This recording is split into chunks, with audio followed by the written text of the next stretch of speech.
दोस्तों, आपने बहुत से लोगों को यह कहते सुना होगा कि आजकल भले लोगों का ज़माना ही नहीं है।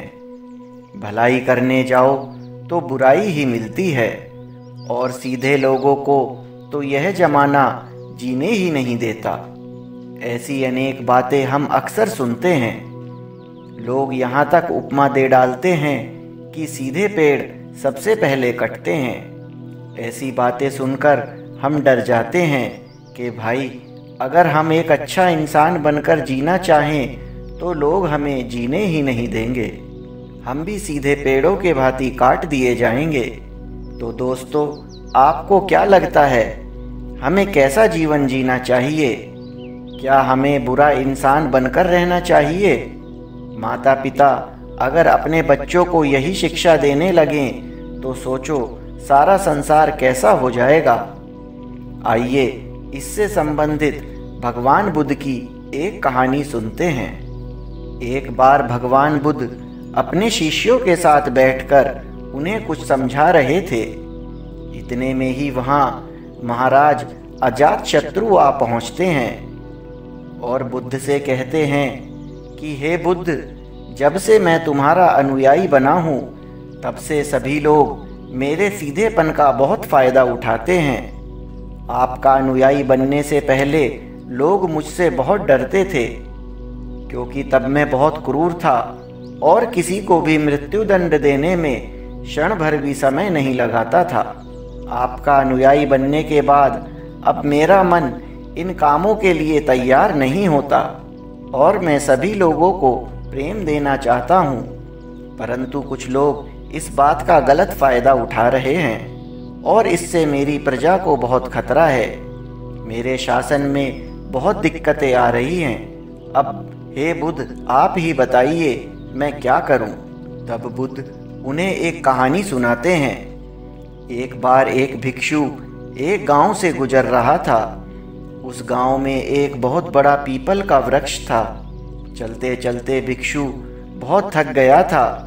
उसने सोचा कि उस वृक्ष के नीचे थोड़ा आराम कर लिया जाए।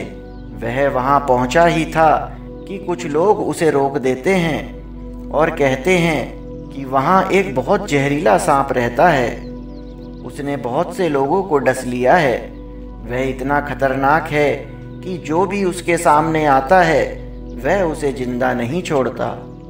भिक्षु मुस्कुराता है और कहता है, एक दिन तो सभी को मरना है। अगर मुझे आज ही मरना होगा तो इसमें कौन सी बड़ी बात है।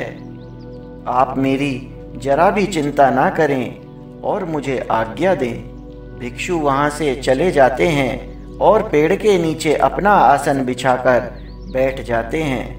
थोड़ी ही देर बाद उनके सामने सांप आता है और उनसे कहता है, क्या तुम्हें डर नहीं लगता? क्या तुम्हें नहीं पता कि यह मेरा इलाका है और यहाँ आने की किसी की भी हिम्मत नहीं होती?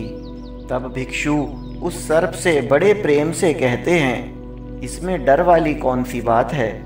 तुम जो भी करते हो वह इसलिए करते हो क्योंकि तुम्हें डर है कि कोई तुम्हें मार ना दे। तुम्हें मृत्यु का डर है और मुझे किसी बात का डर नहीं है। मुझे मृत्यु का भी डर नहीं है और ना ही जीवन की लालसा है। मुझे कोई नुकसान पहुंचा ही नहीं सकता, तो फिर मैं क्यों डरूं? सांप को यह सुनकर बहुत गहरा आघात पहुंचता है। उसने आज तक ऐसे व्यक्ति बहुत देखे थे जो उससे डरकर भागते थे, लेकिन उसने आज तक ऐसा व्यक्ति नहीं देखा था जो उसके सामने निडर खड़ा रहे। भिक्षु की बातें सुनकर सांप उनके चरणों में लेट जाता है और उनसे कहता है, आज तक मैंने जो भी किया है अपनी जान बचाने के लिए किया है, क्योंकि अगर मैं इस तरह का रूप धारण नहीं करता तो लोग मुझे जिंदा नहीं छोड़ते। तब भिक्षु उससे कहते हैं, तुम एकदम सही कह रहे हो, लेकिन अगर तुम इस मोह से मुक्त होना चाहते हो तो एकदम शांत हो जाओ और प्रेम से भर जाओ और यह जानो कि एक दिन जीवन समाप्त हो ही जाएगा। उसके लिए तुम्हें बुरे कर्म करने की कोई आवश्यकता नहीं है। इतना कहकर भिक्षु वहाँ से चले जाते हैं और सांप उन भिक्षु की सारी बातें अपने दिमाग में बैठा लेता है और वह यह तय करता है कि आज से वह कोई भी गलत काम नहीं करेगा। सांप सभी बुरे कामों को छोड़ देता है, लेकिन इसका उसके जीवन पर उल्टा असर पड़ता है। जो लोग उसे पहले देखकर भागते थे, अब उसके सीधेपन का गलत उपयोग करने लगे। अब सब लोग उसे छेड़ते, उसे चोट पहुंचाते। अब सांप बहुत दुखी रहने लगा और बहुत ज़्यादा चोटों से ग्रस्त रहने लगा।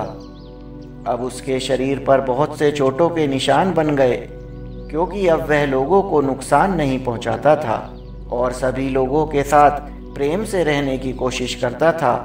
लेकिन लोगों में उसके प्रति जो पहले भय था, वही उसे सुरक्षित रखे हुए था। कुछ दिनों बाद वह भिक्षु फिर से उसी पेड़ के नीचे आते हैं और वहां अपना आसन बिछाकर बैठ जाते हैं और उन्हें उस सांप को देखकर बड़ा आश्चर्य होता है कि पहले इस सर्प की क्या स्थिति थी, लेकिन अब इस सर्प की क्या स्थिति हो गई है। और वह उस सर्प के लिए बहुत चिंतित भी होते हैं। भिक्षु को देखकर सर्प कहता है, हे भिक्षु, जब से आपने मुझसे कहा है कि मैं शांत हो जाऊं और प्रेम को अपनाऊं, तब से लोगों ने मुझसे बहुत गलत व्यवहार करना आरंभ कर दिया है, जिससे मुझे जीवन जीने में बहुत कठिनाई हो रही है। अब आप ही बताएं, मुझे क्या करना चाहिए। भिक्षु सर्प से कहते हैं, हे मित्र, मैंने तुमसे यह नहीं कहा था कि तुम अपने स्वभाव को ही बदल लो। तुम सर्प हो और क्रूरता ही तुम्हारा स्वभाव है। अगर तुम क्रूरता नहीं रखोगे तो लोग तुम्हें खत्म कर देंगे।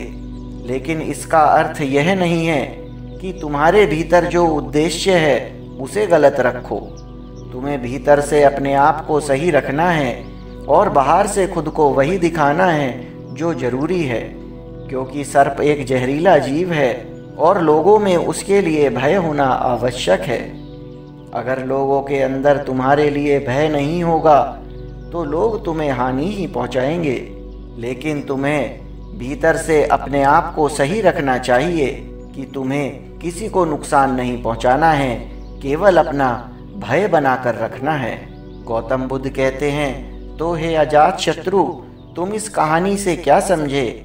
इस कहानी का मतलब यही है कि तुम अपने स्वभाव को मत बदलो, तुम अपने आप को समझो, प्रेम से पूर्ण रहो।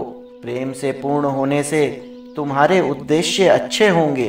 अच्छे उद्देश्यों की पूर्ति से तुम्हें खुशी मिलेगी और जब तुम्हें खुशी मिलेगी तो तुम लोगों को खुशियां ही बांटोगे।